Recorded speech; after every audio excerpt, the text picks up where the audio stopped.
రోజా పూలై పూయాలి, పులకించి కొమ్మల్లో ఆ కోయిల పాటలు పాడాలి.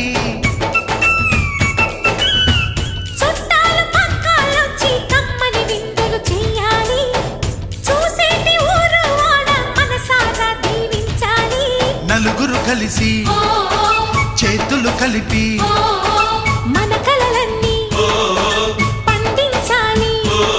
ఒక చోట పుట్టని కోడళ్ళు అయ్యారు అమ్మకే కూతుళ్ళు. త్వరలోని ముద్దుగా పుడతారు ఈ తాత పోలికల మనవళ్ళు. ఈ సంతోషాలు సరదాలే మా పండుగలు.